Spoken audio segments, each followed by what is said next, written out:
once I got out of jail, I went back to the old Willie.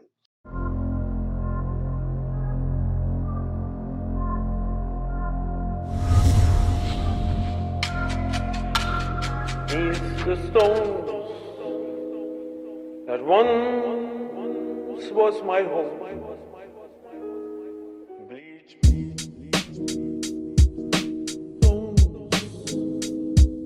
Growing up in poverty. We lived in a rundown shack. Father was not present in my life. Grandmother, aunties, uncles pretty much raised me. Turned to the streets.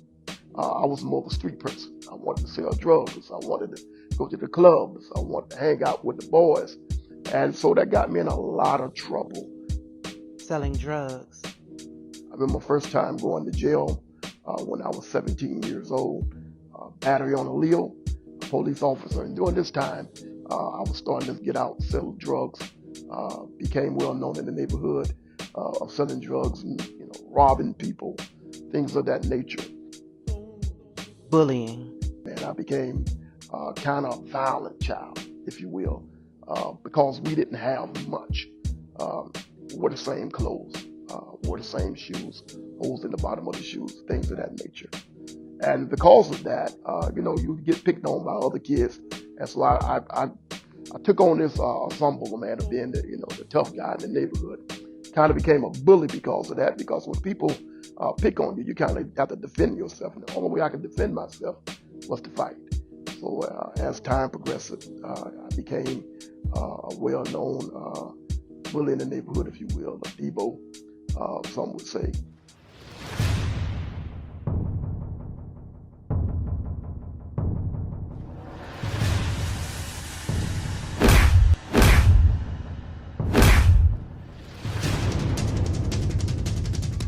This is the life and journey that Pastor Willie King endured, which resulted in his being in the pulpit doing God's work and changing lives. And so as we got older, man, I began to hear this calling on my life. Didn't understand what it was because I only went to church on Mother's Day and Easter and things of that nature. But I just had this unction, that was pulling at me. And I remember sometimes I would go in the bathroom and I would preach my sermons to myself, looking in the mirror. And I had a mean squall back then. And so we made sure that, my grandmother made sure that we went to church, but didn't really quite got involved in church. God really does work in mysterious ways. King was born in a small community located in Wintergarden, not far from here. Single mom, another young brother. We've always felt like that we were special. Always felt like that something was special about my life. Couldn't quite grab it, but I had a troubled past. Trouble beginning. My mom was single, worked on a what we call in this day the muck. Most people in this area understand. It was a little small town in Zellwood where they went and picked corn, cabbages, and stuff of that nature.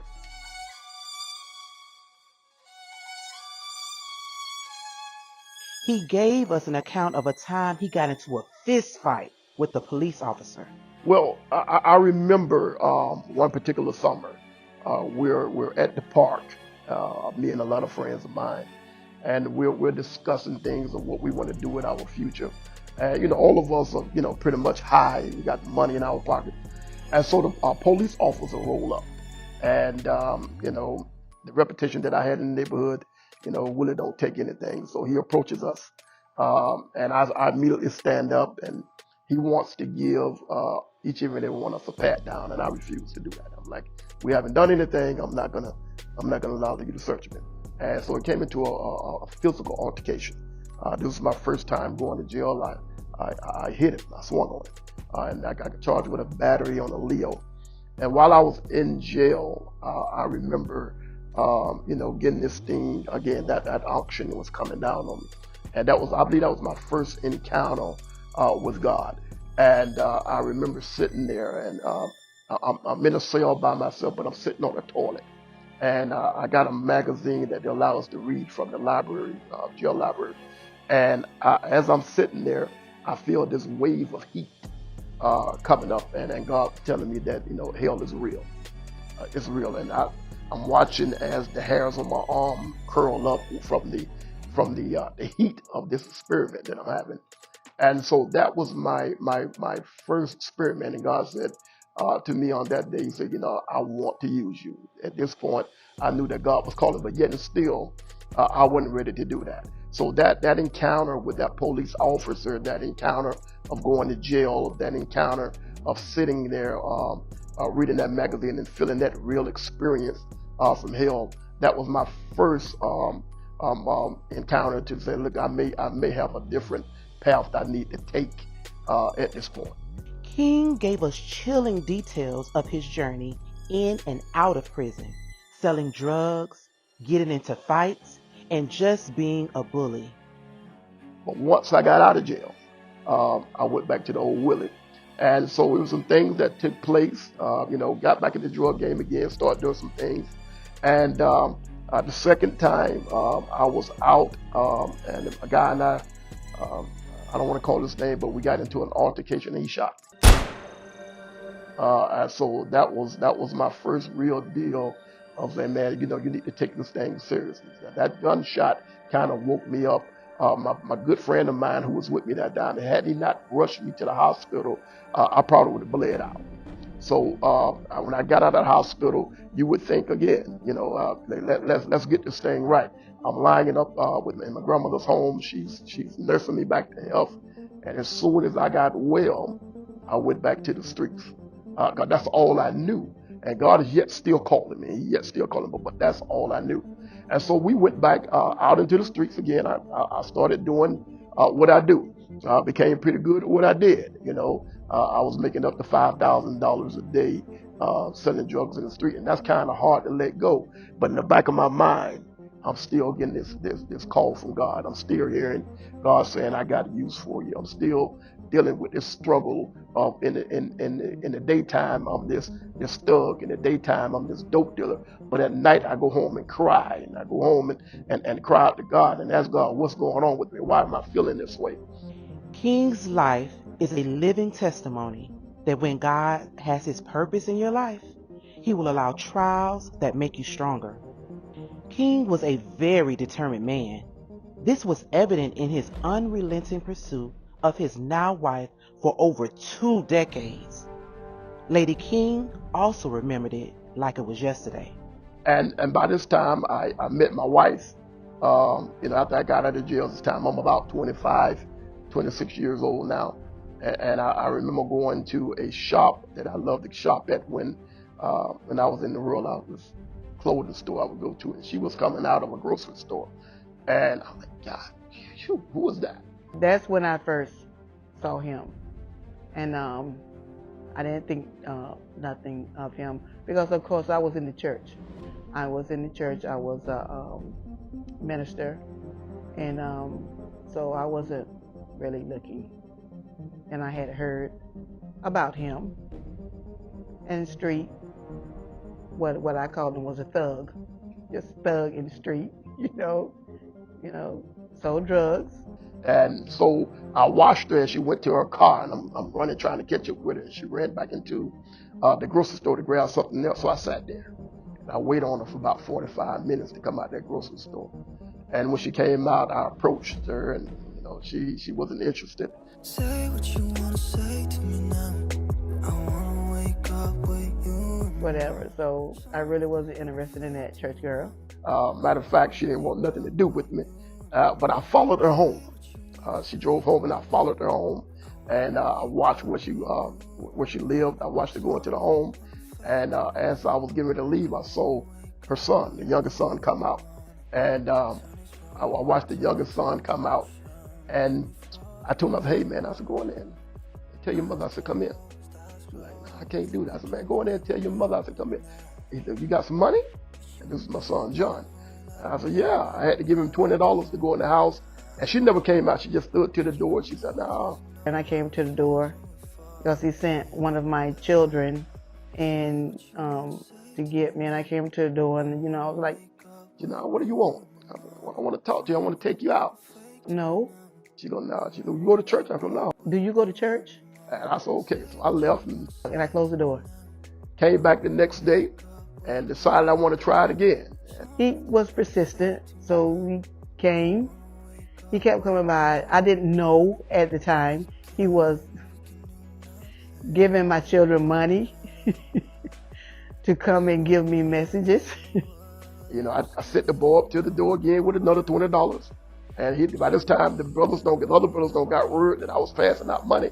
So I had to give all of them money that day to go get their mom to come to the door. And so I got out the car this particular day and I walked up to the door. I didn't know if she was married or not at the time, but she cracked the door a little bit. And she cracked that door. That was my opportunity. And so I pulled out my money. I had about $2,000 and I threw it in the door. Yeah, he threw money in there. And you know, I'm thinking, you know, this dude must think I'm one of those spots in the street that he usually mess with. So I got it and threw it back at him. And you know, hit me side of the head, but I picked it up and I said to myself, God, I said, that's the one. That's the one I'm going to marry. I said, look, I told you, you come to church, then maybe we can talk. He said, well, okay, I come to church. Not just come. We can't talk or go on a date then. But once I see you come to church for a while, once I see you receive the Holy Ghost, and then after a year, when I know that you're right, then maybe we can start to talk. And so, you know, her and I started going to church. She said, if you wanted, you know, to date me, you have to date me in church. That's our date. Come to church. It's no restaurants. She said, our date would be at the church. And so that was my journey, the beginning of my journey into pastoralship.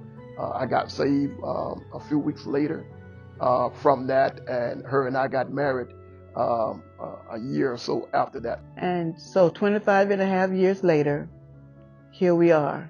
God truly works in mysterious ways. I tell you, that lady has been the best thing that ever happened to me. I truly believe if God had not united us, I would probably be dead or in prison. I really believe that.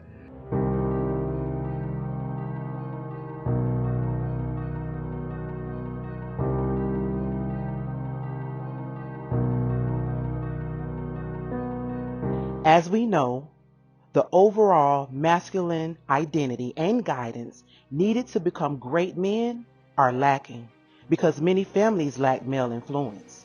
Any child, any young man that's in a single family home have a lot of disadvantages, right?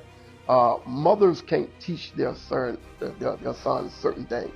Now, granted, these women doing an excellent job as single parents to do that, but they need that male figure in their lives, because you're right, they're taking on these feminine traits. If you look at the world now, 10 years ago today is so much different from 10 years ago.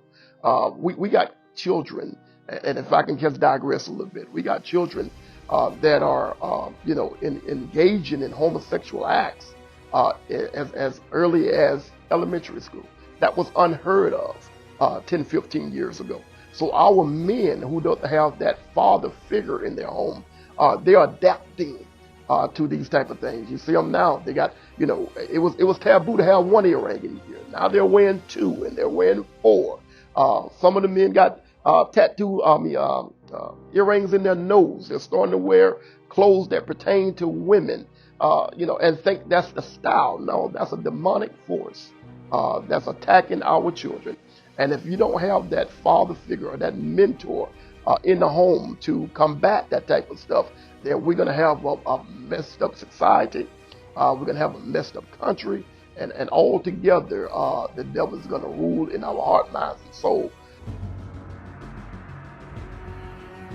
He has some excellent advice for single mothers. So ladies, if you have a son, this is my advice to you. Number 1, you got to allow the boy to be a boy. You can't address things according to your feelings. You can't, just because you want your son to look a certain way, you can't divert him in that direction. He has to be a boy. If he's gonna fall, let him fall. Stop picking him up every time he falls. Allow him to fall. If he's going to go out and do, he has to learn to be a man. You can't baby this boy, because what are you doing? Every time he falls, you pick him up, you turn him into something better. And when it's time for him to take over and be his own man, he's not going to know how to do it. He's not going to learn how to take pressure. He's not going to learn, know what to do when hard times come, because you have always pampered him. And now he's at a point, and listen, this is where suicidal stuff comes in. This is where our children can't accept authority, because we have allowed our young men to be pampered. So when a real man says something to him, he get offended. When a real man addresses him, he can't handle it. When he's approached by a real man, he don't know how to defend himself, because we have pampered them. As women, you allowed your son to be held. Listen, and don't allow your son, another man, to sit your son in his lap. I don't care how old he is. I don't care how old, 5, 6, 7 years old. I don't care. My uncle, and I go back to this type of stuff, man, because my uncle taught me a lot when I was little. I was never allowed to sit in a man's lap. I was never allowed to sit on a couch with my legs crossed. I was never allowed to sit down with in a figure 4 figure. These were all feminine traits. And I look around in today's society, and I go in some of these homes, and these young boys are sitting in their uncle's lap, and then you wonder what happened 15 years later, why he's the way he is, because you just don't know what uncle did to him. You allow your son to sit. Don't let him pee sitting down on a stool, because that's what he see you do. As a young child, he thinks that's how he's supposed to be. That goes back to my reference where I told you my uncle told me that I'm going to take you outside because I want you to stand up and pee. Because you're a single mother. Listen to me. Guess this. Because you're a single mother, our children do what we do. They mark what we do. So you got a 3-year-old son, a 4-year-old son that you're allowed to come in the restroom with you, and he sees you sit down on a toilet. Guess what he does when he go to pee? He sits down on a toilet. So no, we can't do that. So let's not pamper our young men. Let's teach them how to be men. Let them fall. Let them cry. You know what I'm saying? Discipline them. Don't be afraid to discipline them because they're young. Discipline your kids. And the other thing is, man, I hear so many parents say, well, I don't spank my children. Federal spoil the child. It's that simple. And because you didn't discipline your children, now we got these kids in middle school, high school, disrespecting teachers, disrespecting authority, and they don't know how to deal with it. And it all stems from you not disciplining your child. Finally, King had a few words for everyone who has faced any struggle in their lives.